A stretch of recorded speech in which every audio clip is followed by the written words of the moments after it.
मेरे जीवन निर्माता, सद्मार्गदाता सद्गुरुदेव श्री प्रेम सुख जी महाराज साहब के पवित्र पावन चरणों में शत शत वंदन करता हूँ।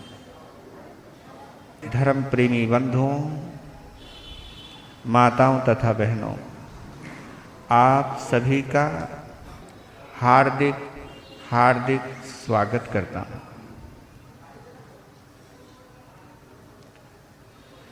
धर्म न दूजा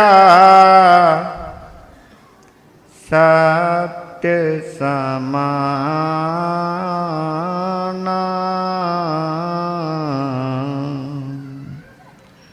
आगम निगम पुराण बखाना,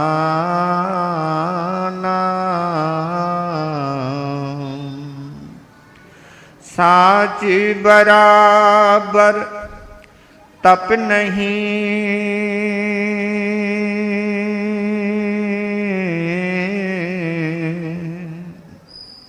झूठे बराबर पाप, जाके हृदय साच है, ताके हृदय प्रभु आप, सतमत छोड़ बावरे,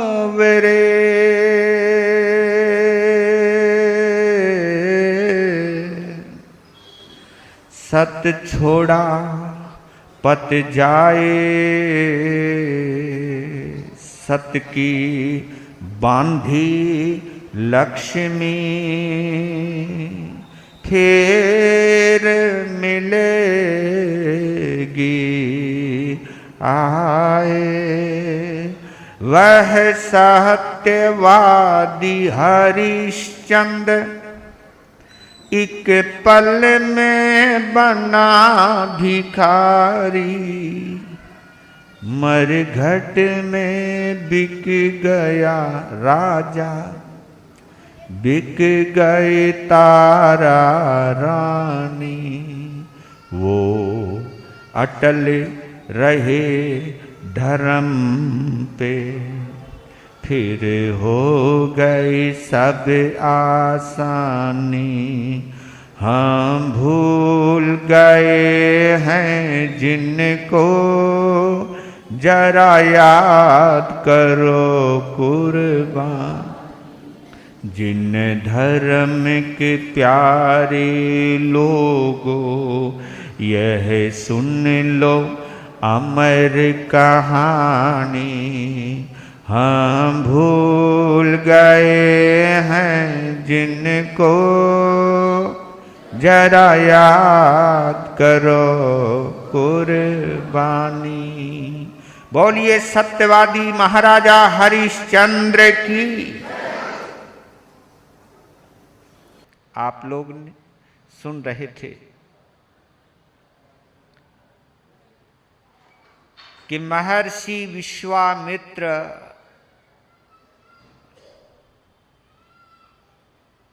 तड़फ उठे हैं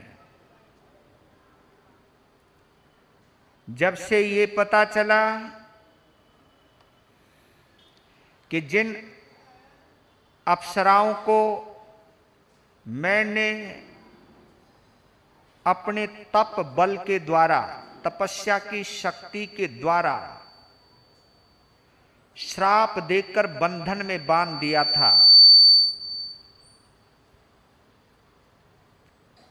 उसको या उनको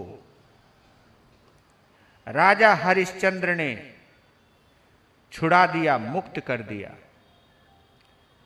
सोचने को तो सोच सकते थे कि हरिश्चंद्र गृहस्थ होते हुए भी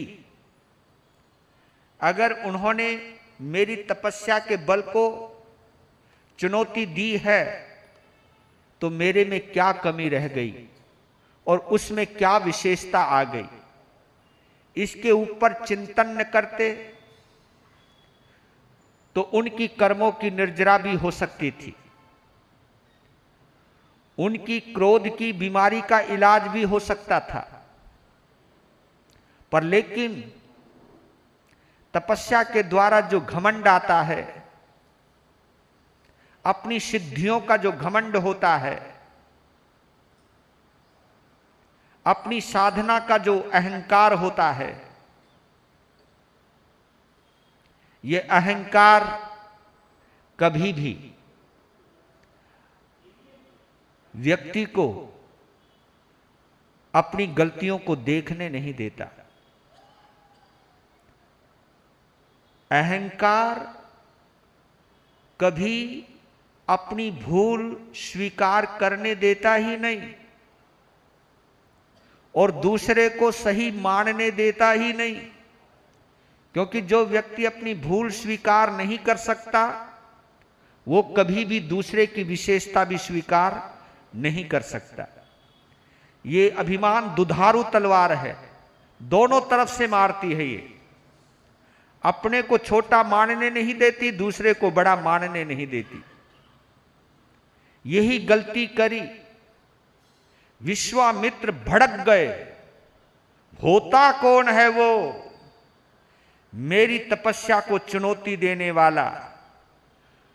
उसने अप्सराओं को मुक्त करके अपने आप को दयालु और मुझको क्रूर निर्दयी साबित करने का जो षड्यंत्र रचा है, मैं इसका बदला अवश्य लूंगा। यहां तक आपने सुना। अभिमान से जुड़ा हुआ क्रोध क्या क्या गलतियां करवाता है। एक मुनि की, एक सन्यासी की, एक संत की समस्त आध्यात्मिक पूंजी को किस तरह बर्बाद करके रख देता है, यह हम आगे आगे देखते हुए चलेंगे। इतना बड़ा तेजस्वी संत किस तरह निस्तेज हो गया, किस तरह अपनी गरिमा खो गया। ये विचारणीय प्रश्न हम संतों के लिए भी है। यह हमें भी सोचने को मजबूर करता है और सोचना चाहिए भी। यही सोचने के लिए हम संत बने हैं।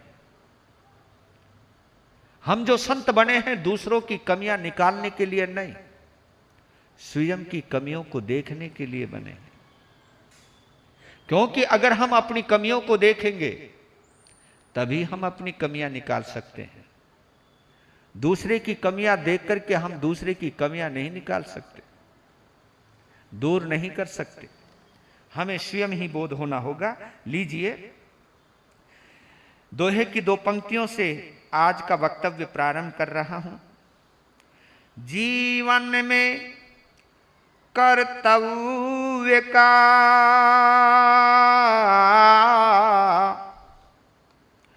जो रखता है ध्यान, वह गौरव है विश्व का, पाता जग सम्मान।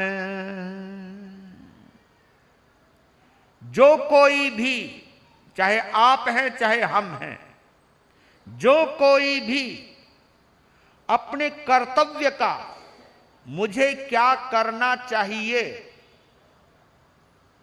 इस बात पर जो ध्यान देता है, इस बात पर जो गौर करता है, अपने कर्तव्यों को पूर्ण करने के लिए जो प्रतिबद्ध रहता है, संकल्पबद्ध रहता है, वही विश्व का गौरव बनता है। उसी को विश्व में सम्मान मिलता है। कर्तव्य प्रायण व्यक्ति के प्रति देवता भी नमन करते हैं। कर्तव्य यानी धर्म, करने योग्य कार्य को करना कर्तव्य कहलाता है। जो कर्तव्य प्रायण होता है, जिसको हम इंग्लिश में कहते हैं ड्यूटीफुल, ड्यूटीफुल इज ब्यूटीफुल। जो ड्यूटीफुल है, जो अपने कर्तव्य को पूरा करना जानता है, उससे ज्यादा सुंदर व्यक्ति कोई भी इस धरती पर होता ही नहीं है। कर्तव्य परायण व्यक्ति सौंदर्य संपन्न होता है, अंदर से सुंदर होता है। वो जो अपने कर्तव्यों को ध्यान रखता है और उनको पूर्ण करने का हर संभव प्रयास करता है, वो व्यक्ति हृदय से सुंदर होता है। उसी को हम संत कहते हैं, उसी को हम सज्जन कहते हैं, उसी को हम धर्मात्मा कहते हैं। केवल किसको? जो कर्तव्य परायण होता है, करने योग्य कार्यों को करता है, अकरने योग्य कार्यों को छोड़ देता है। तो आप महसूस करिए, मैं उस माहौल में ले जा रहा हूं। राजा हरिश्चंद्र अपने राज दरबार में बैठे हुए हैं।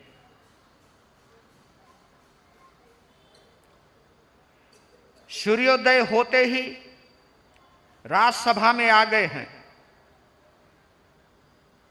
राजा के पहुंचने से पहले ही जितने भी राज दरबारी थे, सभी अपने अपने स्थानों पर बैठ गए हैं, क्योंकि उन्हें पता है कि हमारा राजा समय का बड़ा पाबंद है और हमें अपने राजा से पहले जाना है, यह हमारा धर्म है। राजा से पहले पहुंचना हमारा कर्तव्य है, उसका सम्मान रखना हमारा कर्तव्य है। सभी राजा से पहले उपस्थित हो गए हैं। राजा जब उपस्थित होता है, पूरा दरबार खड़ा हो जाता है। दरबार ने खड़े होकर के उनकी जाहो जहाली की, उनकी जय जयकार की, महाराजा हरिश्चंद्र की जय विजय हो, और जयकारों के साथ राज सिंहासन पर बैठे। और राजा ने भी सभी का हाथ जोड़ करके उनका अभिवादन स्वीकार किया, क्योंकि इतने बड़े सम्मान के बावजूद भी वो इस बात को जानते थे, आज जो मैं इस गद्दी पर बैठा हूं, इन्हीं लोगों की वजह से बैठा हूं। सम्मान में अभिमान नहीं आता उनको, क्योंकि वो जानते हैं मुझे बैठाने वाले ही मेरा सम्मान कर रहे हैं। इसलिए वो हाथ जोड़ करके सभी का अभिवादन करता है, सभी को कहते कि अपने अपने स्थान पर विराजमान हो जाए। अब न्यायालय में न्याय होने लगा, और यहां पर कवि ने एक चीज बतलाई है। न्यायासन पर बैठ न्याय करने में वे संलग्न हुए, योगी जैसे योग साधना के साधन में मग्न हुए। न्याय योग दोनों ही मन का साम्य रूप अपनाते हैं, चंचल मन होने पर दोनों कार्य नष्ट हो जाते हैं। योगी जैसे प्राणी मात्र को अपने तुल्य समझता है, शासक भी पर के सुख दुख का भान हृदय में करता है। न्यायासन पर आरूढ़ हो गए हैं राजा हरिश्चंद्र, और न्याय को वो ऐसे ही मानते हैं जैसे कोई योगी अपनी योग साधना करता है। यहां पर एक संकेत दिया है, योग और न्याय तभी हो सकता है, योग और न्याय तभी हो सकता है जब मन का संतुलन बना रहे। जब मन का संतुलन, मन अगर चंचल हो गया, मन अगर स्वार्थी हो गया, मन में अगर चंचलता आ गई, तो योग भी गया और न्याय भी गया। न्याय और योग के लिए संतुलित मस्तिष्क, जिसको हम बैलेंस्ड माइंड कहते हैं, संतुलन है जिसके पास, वही न्याय कर सकता है। और जिसमें भेदभाव है, ना वो योगी बन सकता है और ना ही वो न्याय कर सकता है। दोनों की साधना अद्भुत। और राजा हरिश्चंद्र की न्याय की व्यवस्था इतनी गजब की थी, इतनी गजब की थी कि अपराधी दंडित होकर के भी राजा के गुण गाता था। क्यों गाता था? यूं गाता था कि राजा ने मुझे उतना ही दंड दिया जितना मैं दंड का पात्र था, ज्यादा नहीं दिया, कम नहीं दिया, जो दंड मुझे मिलना चाहिए था वो दंड दिया। यानी दंड पाने के बावजूद भी राजा का अभिवादन करना कि हमें आपका न्याय स्वीकार है, सहर्ष स्वीकार है। यानी दंड को स्वीकार करना, अपराधी भी जब ये मानता है कि हां मुझे वही दंड मिला जिस दंड का मैं अधिकारी था, वो भी महिमा गाता था, और जिसको न्याय मिला है वो भी महिमा गाता था। इतना सुंदर संतुलन था। चल रहा है वहां न्याय सभा चल रही है, और इधर क्या चलेगा अब सुनने वाला है। अब तूफान आने वाला है। हॉल में नहीं आएगा, वहां आएगा। आपको तो केवल बैठे बैठे उस तूफान का क्या करना है? अनुभव करना है। और बताऊं, ये तूफान तुम्हारे अंदर भी आता है। जब अभिमान होता है ना, जब ईगो टकराती है ना, तो ये तूफान आपके छोटे से घर के अंदर भी खड़ा हो जाता है। क्योंकि अभिमान तूफान ना लाए ऐसा कैसे हो सकता है? अभिमान शांत रह जाए ये कैसे हो सकता है? अभिमान क्रोध को ना भड़काए ये कैसे हो सकता है? देखना आप, अभिमान और क्रोध दोनों सगे भाई है। अभिमान, और जहां अभिमान है वहां क्रोध होगा ही होगा, और जहां लालच है वहां छल कपट होगा ही होगा। यानी माया और लोभ दोनों एक साथ है। छल कपट और लोभ लालच दोनों एक साथ रहते हैं। जहां लालच आया वहां छल कपट जरूर आएगा, जहां अभिमान आया वहां क्रोध अवश्य आएगा। हां, तो इधर न्याय का शासन, उधर विपणी में भी चलिए। विपणी कहते हैं वन को। सूर्योदय होते ही कौशिक चले शिष्य गण साथ लिए। बेसब्री से इंतजार कर रहा था दिन निकले और मैं चलूं, दिन निकले और मैं चलूं। जैसे सूर्य नजर आया, एक बहुत बड़े चबूतर पर खड़े होकर के अपनी जटाओं को खोल दिया, जोर से बोला अलख निरंजन। ये आवाज इतनी भयंकर थी कि आश्रम के कण कण को कंपायमान कर दिया। जो शिष्य जहां पर था एकदम खड़ा हो गया। अलख निरंजन का मतलब है, और जिस आवाज में वो बोला है अलख निरंजन, ये शंखनाद था। एकदम सभी शिष्य, सभी सन्यासी एकदम दौड़ करके आए और चारों तरफ से अपने गुरुदेव को घेर करके खड़े हो गए। देखने लग रहे हैं कि गुरुदेव की आंखें लाल हो चुकी हैं, अपनी जटाएं खोल दी हैं, क्रोध अवस्था में आ गए। जब अपने गुरुदेव को इतने क्रोध में देखा, पता चल गया कि ये अभी भी अपने अपमान की आग में जल रहे हैं।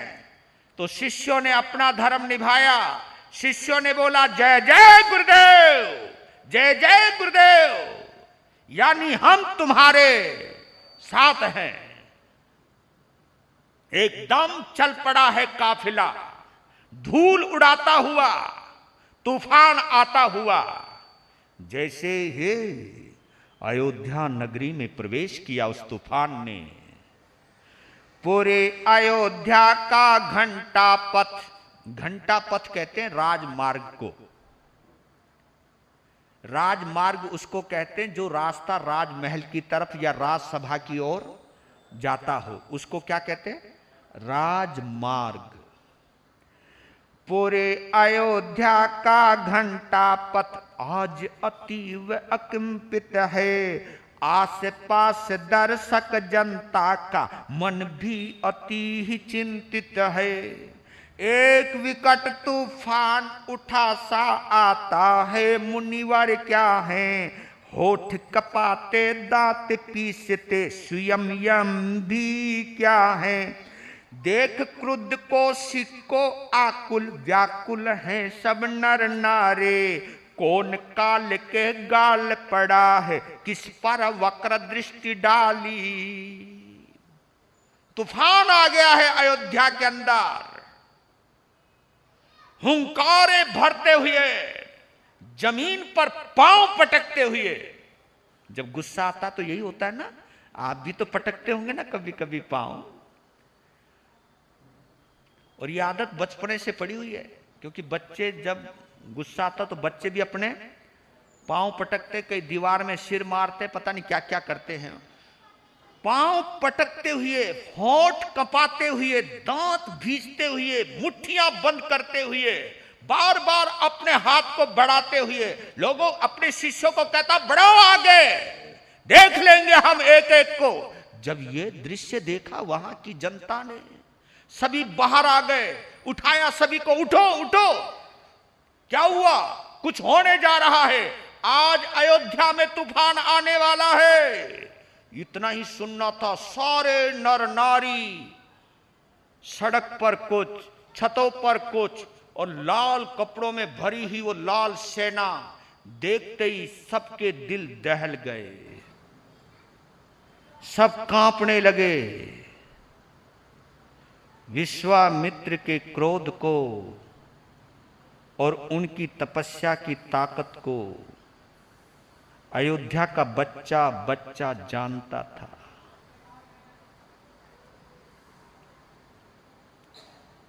विश्वामित्र के इस क्रोधित रूप को देखकर जनता सहम गई। क्या हो गया आज?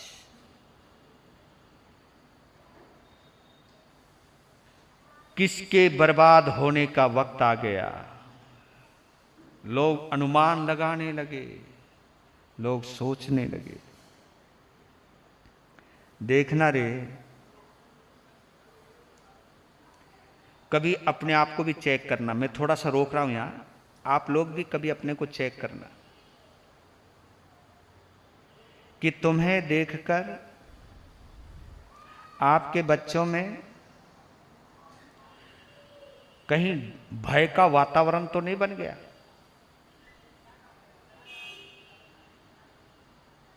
कोई भी एंट्री होती है किसी की, उनके आते ही लोग कहीं डर तो नहीं जाते।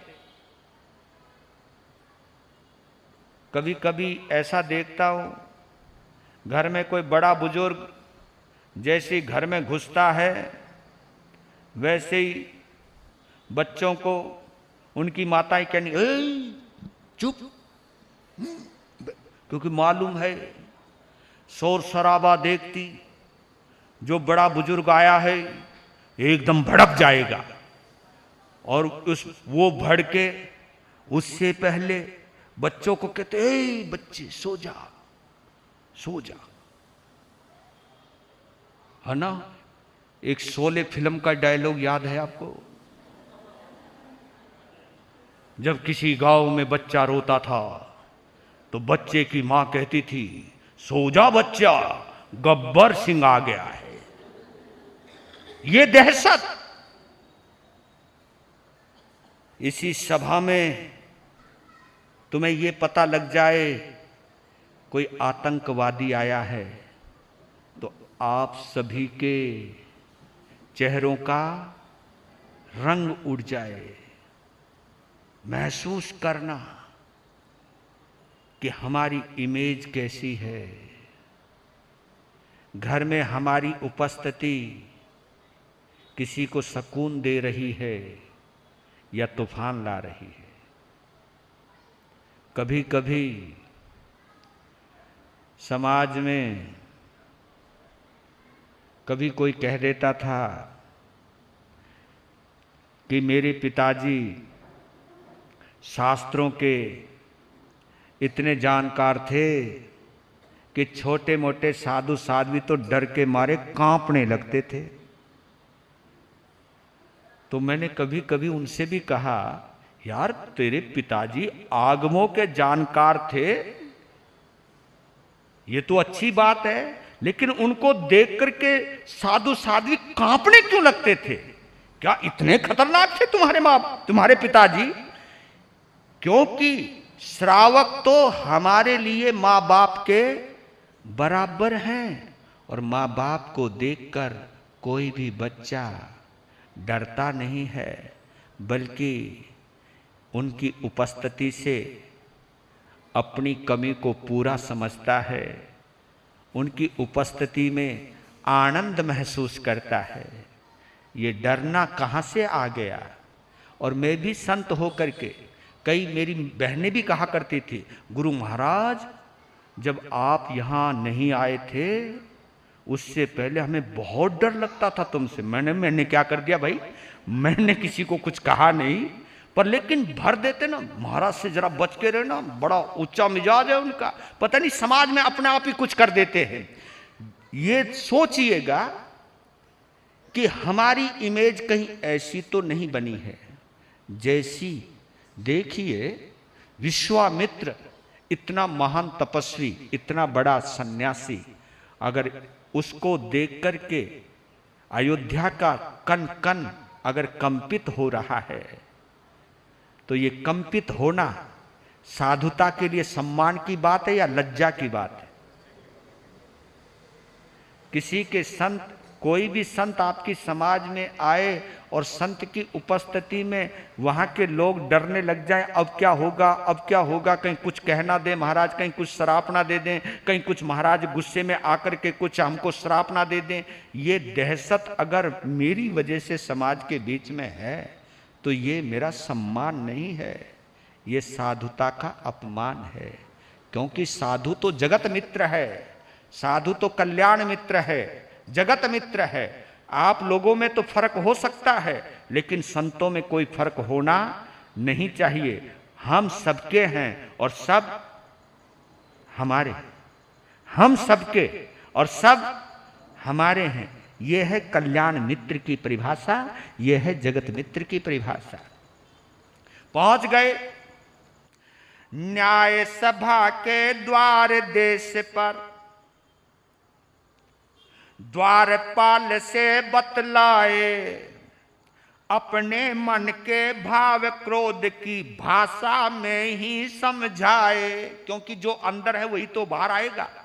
जैसे ही मुख्य द्वार पर आए, न्यायालय के मुख्य द्वार पर आए, दरबान बेचारा खड़ा हुआ था और उस दरबान को कहा, वो बेचारा डर गया, क्योंकि इतना बड़ा तपस्वी, वो कांपने लगा, हाथ जोड़ने, बेचारे के हाथ में एक लठ भी था, वो भी छूट गया डर के मारे। इशारे में क्या कि अंदर जा और बोल, विश्वामित्र आए हैं। जी महाराज, स्थिति नजर आ रही है ना आपको? जी महाराज। बेचारा गया अंदर, पहले तो कांपने लग रहा था। राजा ने देखा क्या, महर्षि विश्वामित्र जी आए हैं, बाहर न्यायालय के द्वार पर खड़े हैं। इतना सुनते ही राजा स्तंभित विस्मित, ऋषि क्या न्याय कराने आए हैं। ऋषियों को तो न्यायालय के द्वार निषिद्ध बतलाए हैं। मेरे योग्य कार्य यदि था मुझे वहीं बुलवा लेते, स्वयं सभा में आते ऋषिवर कभी नहीं शोभा देते। द्वारपाल से कहा प्रतिष्ठा पूर्वक उनको ले आओ, संत किसी भी धर्म वेश के हों सबकी महिमा गाओ।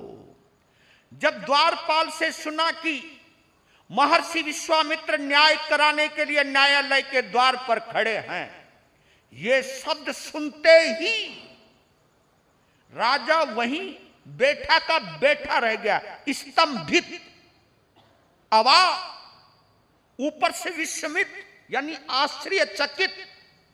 मैं क्या सुन रहा हूं, मैं क्या सुन रहा हूं? इतना बड़ा ऋषि न्याय कराने के लिए, न्याय मांगने के लिए न्यायालय में आए, हो क्या गया? यानी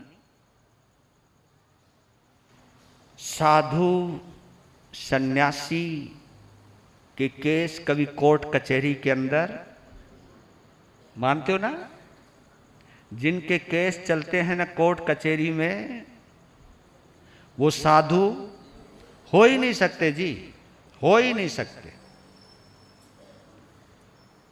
शास्त्रों में विषेद निषेध है, विशेष निषेध है कि साधु कभी न्यायालय में जाता ही नहीं। क्यों नहीं जाता? क्योंकि साधु के साथ कभी अन्याय होता ही नहीं। अन्याय उनके लिए होता है जो दुनिया में रहते हैं। किसी की जमीन हड़प ली, किसी का कुछ हड़प लिया, किसी का अधिकार मान लिया, किसी की कुछ चीज चुरा ली, किसी ने कुछ कर दिया, किसी ने कुछ कर दिया। ये चक्कर गृहस्थियों के हैं, ये चक्कर सन्यासियों के नहीं है। सोचने लगा कि हो क्या गया आज, बड़ा आश्चर्य, बड़ा आश्चर्य कि क्या हुआ ये कि विश्वामित्र को न्याय सभा में आना पड़ा। और ये भी एक राजा का बड़ा अपमान था कि मेरे राज्य में किसी सन्यासी को न्याय मांगने के लिए न्यायालय में आना पड़ा। ये तो मेरे लिए शर्म की बात है। क्या हुआ मेरे राज्य में? चलो वो बात बाद में देखता हूं।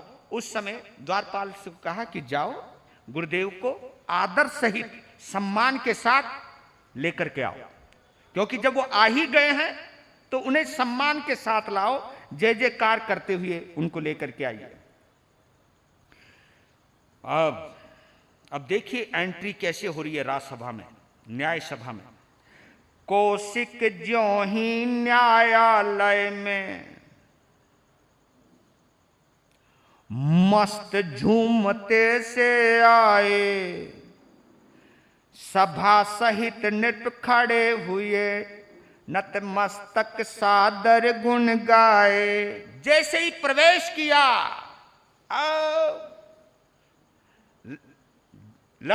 जटाएं लहरा रही हैं, आंखें लाल हो रखी हैं, चेहरा रोबीला है।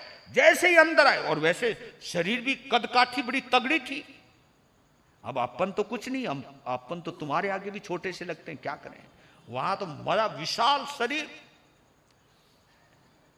चेहरा चमकता हुआ, दमकता हुआ, पूरा तेज साधना का।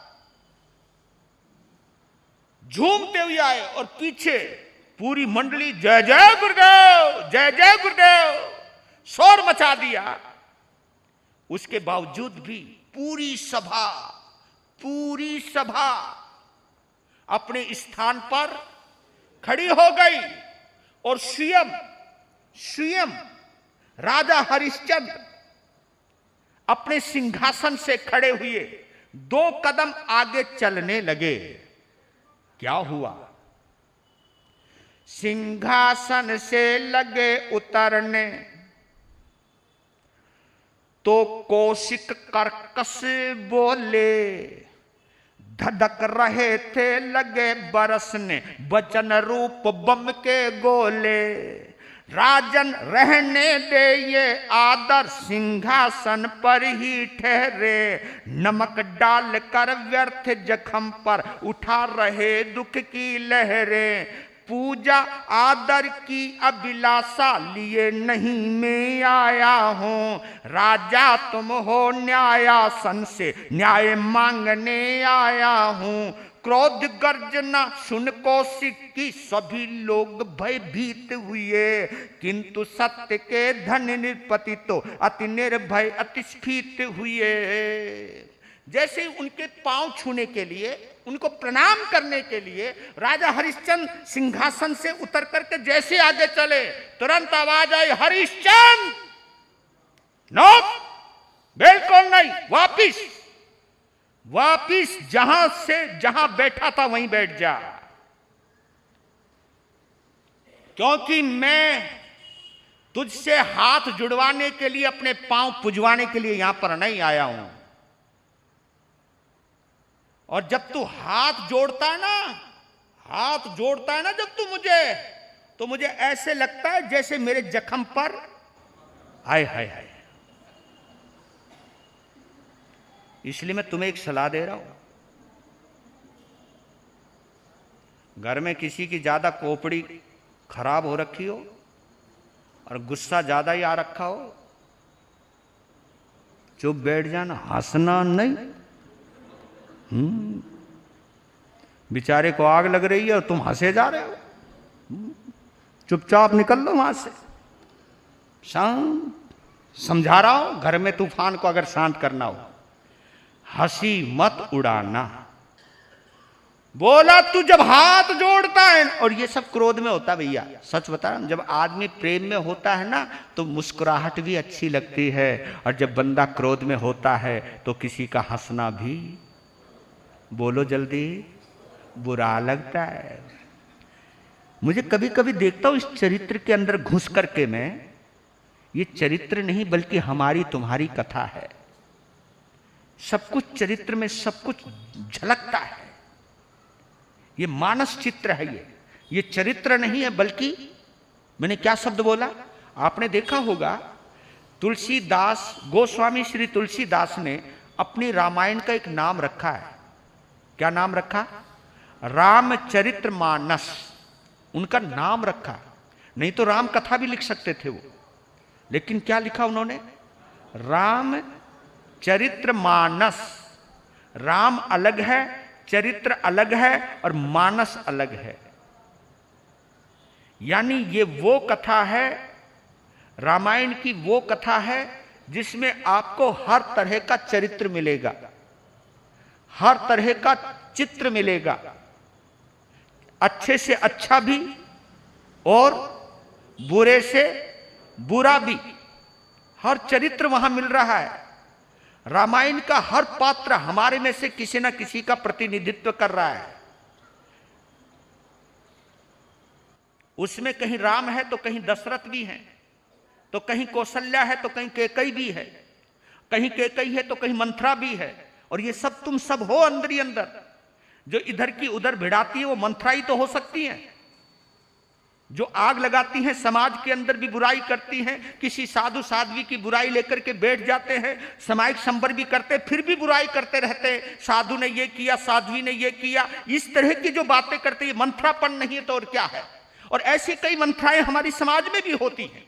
पर लेकिन मैं यही कहना चाहता हूं कि गौर करना कि मंथरा को कभी सम्मान नहीं मिला। क्यों नहीं मिला?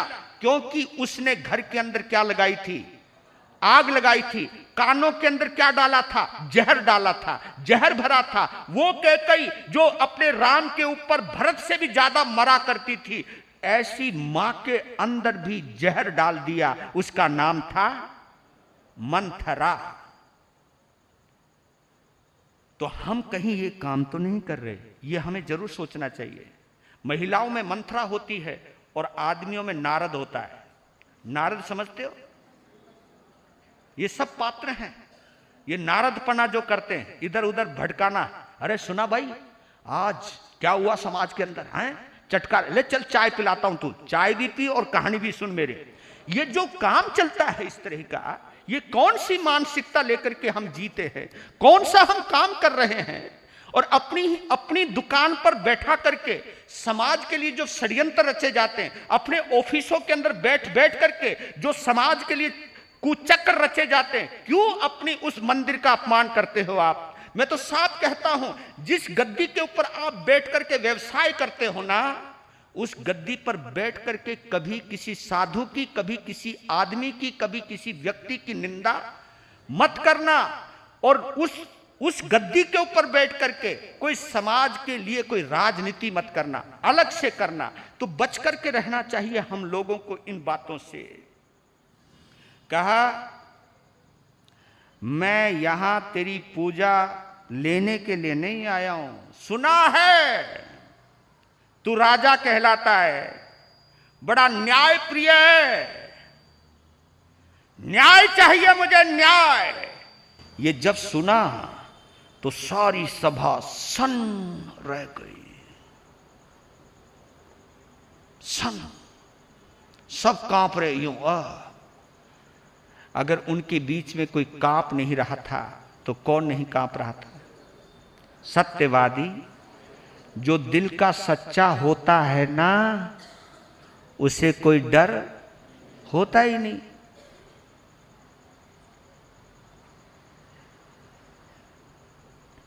अपने गुरुदेव को इतना गुस्से में देखा,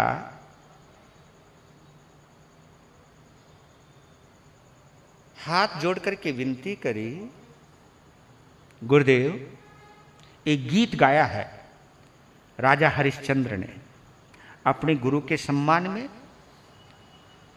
गीत भी गाया है, उसमें सम्मान भी है और उसमें शिक्षा भी है, एक राजा का कर्तव्य भी है। और उनकी निर्भय दृष्टि भी है। बोलते हैं, बताएं शांति सदन ऋषिराज। क्योंकि साधु को क्या बोला है? शांति सदन। साधु को शांति का घर बतलाया है। और वो बोल रहे हैं, बताएं शांति सदन ऋषिराज, बताएं शांति सदन ऋषिराज, क्रोध का क्या कारण है आज, क्रोध का क्या कारण है आज, बताएं शांति सदन ऋषिराज। मुझसे न्याय कराने आए, कुछ भी नहीं समझ में आए।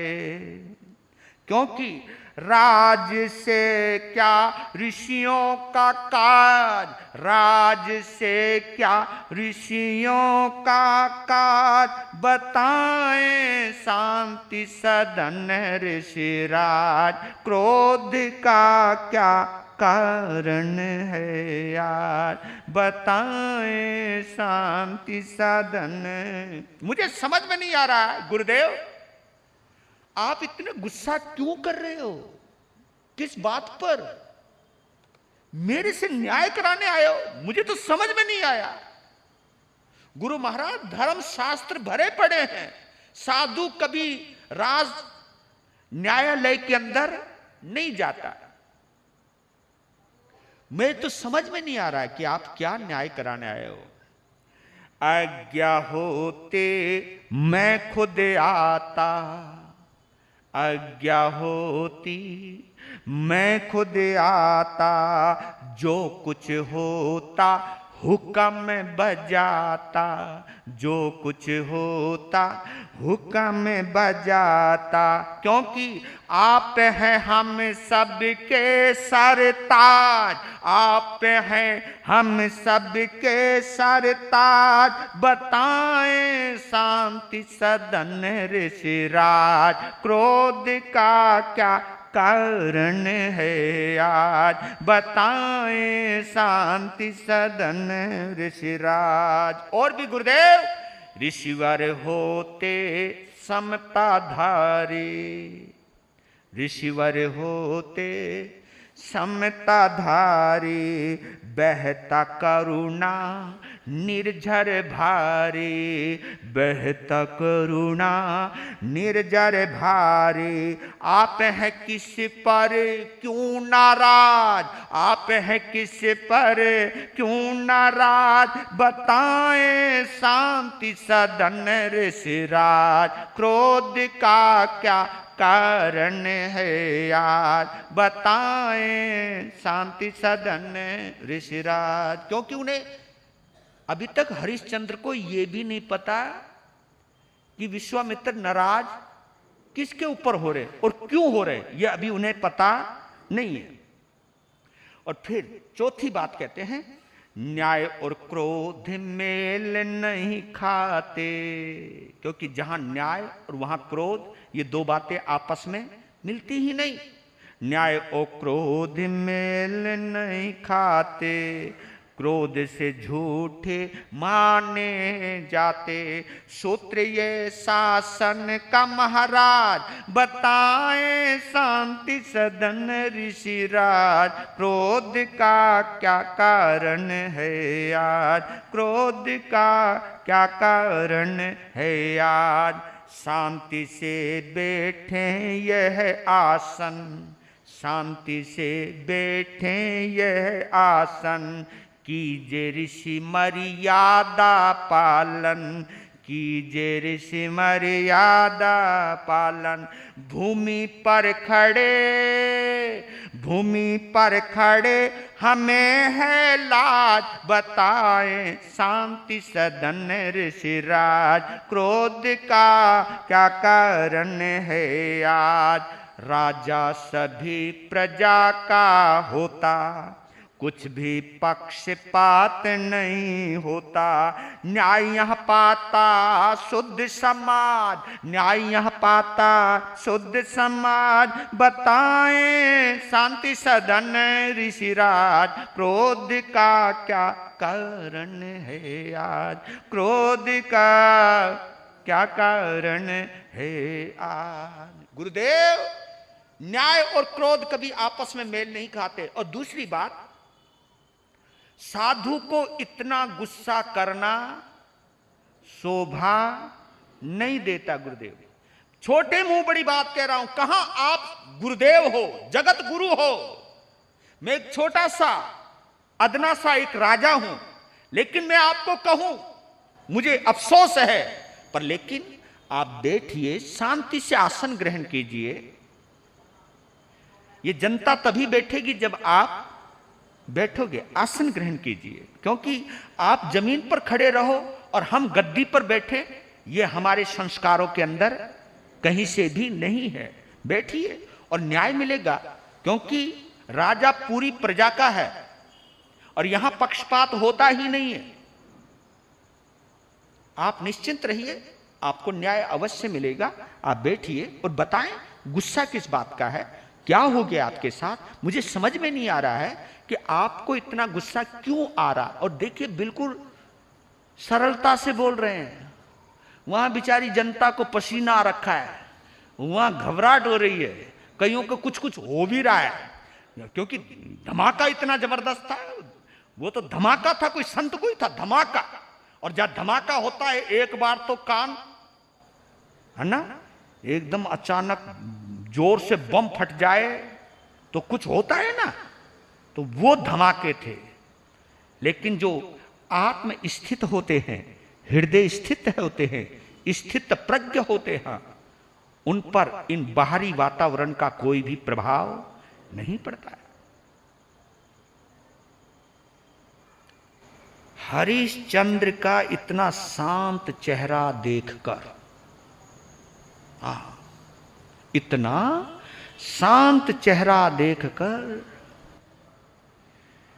विश्वामित्र की खोपड़ी खराब हो गई, क्योंकि उसका विश्वास जो था आज डगमगा गया। क्योंकि वो ये सोच के आया था, भड़कता हुआ जाऊंगा और मुझे भड़कता हुआ देख करके राजा पत्ते की तरह कांपने लगेगा, हाथ जोड़ेगा, कहा कि गुरुदेव क्या हुआ, मुझे माफ करो। पर यहां तो ये कहता कि तू शांति से बैठ, ये तो कहता है कि संतों को इतना गुस्सा करना ठीक नहीं। उस समय ध्यान दिया उसने, अरे विश्वामित्र, तू कौन से मुहूर्त में निकला था वहां से? कहां से? आश्रम से। कौन से मुहूर्त में निकला था? मैंने क्या क्या सोचा था, किस तरह वो डरेगा, किस तरह दहशत जमेगी, किस तरह वो अपने जीवन की भीख मांगेगा। क्योंकि हर इंसान का सोचने का अपना अपना तरीका होता है। दूसरे को सोच करके तो हम नहीं सोचते, हम जैसे होते वैसा सोचेंगे ना, हम जैसा व्यवहार करते वैसा ही सोचेंगे ना।